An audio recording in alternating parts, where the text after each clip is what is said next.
నేననే కాదు, 100లో 98 మంది కంపల్సరీ ఏదో ఒక రిజల్యూషన్ తీసుకోవాలి వాళ్ళ లైఫ్లో. అంటే ఇవన్నీ కాదు, వాళ్ళకి నచ్చిన రిజల్యూషన్ ఏదైనా ఒకటి తీసుకోవాలి.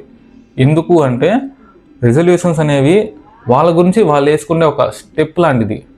ఏ మనిషి అయినా రిజల్యూషన్ తీసుకోలేదు అంటే వాళ్ళు ఆ పాయింట్లో స్ట్రక్ అయిపోయినట్టే.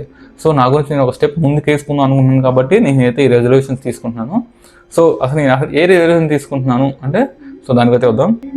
సో నేనైతే రెజల్యూషన్స్లో 3 కేటగిరీస్ అయితే పెట్టుకున్నాను. So first health, second wealth and third happiness అన్నీ ఉంటాయి కదా. So health, wealth and enjoyment, ఈ 3 ఉంటేనే ఆ మనిషి లైఫ్ అనేది ఒక పర్ఫెక్ట్ లైఫ్లా ఉంటుంది.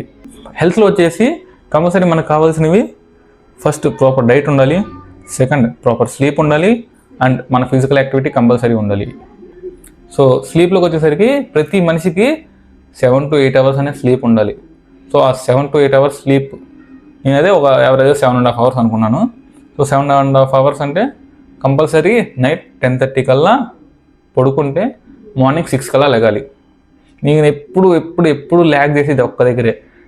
నేను 1 గంట 2 పడుకొని ఎప్పుడు మార్నింగ్ 9:30 లేగుస్తా. సో ఏంటంటే మనకు స్లీప్ ఉన్నా అది ఒక క్వాలిటీ స్లీప్ అవుతుంది.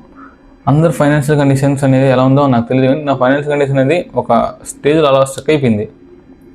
ఎందుకంటే ఇంత మించి మనం ఎంత పెంచుకుందాం అనుకున్నా అది కింద పడుతుంది కానీ పైకి అయితే లెగలేకపోతుంది. సో నేను దాన్ని ఎలాగైనా ఓవర్కమ్ చేయాలి. సో ఒక యాక్టివ్ ఇన్కమ్, ఇప్పుడు నా యాక్టివ్ ఇన్కమ్ ఏంటంటే ఆటో డ్రైవ్ చేస్తా. ఒక్కొక్కరికి ఒక్కొక్కరు ఉండొచ్చు. కొంతమంది టాపీ పని చేయొచ్చు, కొంతమంది సాఫ్ట్వేర్ జాబ్ చేయొచ్చు, కొంతమంది ఏదో ఒక షాప్లో వర్క్ చేయొచ్చు. అలా ఒక్కొక్కరికి ఒక్కొక్క యాక్టివ్ ఇన్కమ్ ఉండిద్ది. సో ఆ యాక్టివ్ ఇన్కమ్ కాకుండా మనం అనేది ఒక ప్యాసివ్ ఇన్కమ్ క్రియేట్ చేసుకోవాలి. లైక్ ఇప్పుడు నేను యూట్యూబ్ వీడియో చేస్తున్నాను కదా, అది నాకు ఒక ప్యాసివ్ ఇన్కమ్ అనేది. కాకపోతే ఇప్పుడు నాకు ఛానల్ మానిటైజ్ అవ్వాలా, నెక్స్ట్ ఇయర్ నా బర్త్డే కల్లా నా ఛానల్ మానిటైజ్ చేసుకోవాలి, అందులోంచి ఇన్కమ్ నేను జనరేట్ చేసుకోవాలి అని నా రెజల్యూషన్ అయితే తీసుకున్నాను. ఎందుకంటే నేను ఇప్పుడు కన్సిస్టెంట్గా వీడియోలు పెట్టాలి. రోజు 1, 2, 3 ఒక వీక్లో మినిమం ఒక 5-6 వీడియోస్ అయినా అప్లోడ్ చేయాలి. సో అప్పుడు ఒకరు కాకపోతే ఒకరికన్నా నా వీడియోలు నచ్చచ్చు. సో లైక్ చేయొచ్చు, మన ఛానల్ సబ్స్క్రైబ్ చేసుకోవచ్చు. సో దాని ద్వారా నాకు ఇన్కమ్ అయితే వచ్చింది.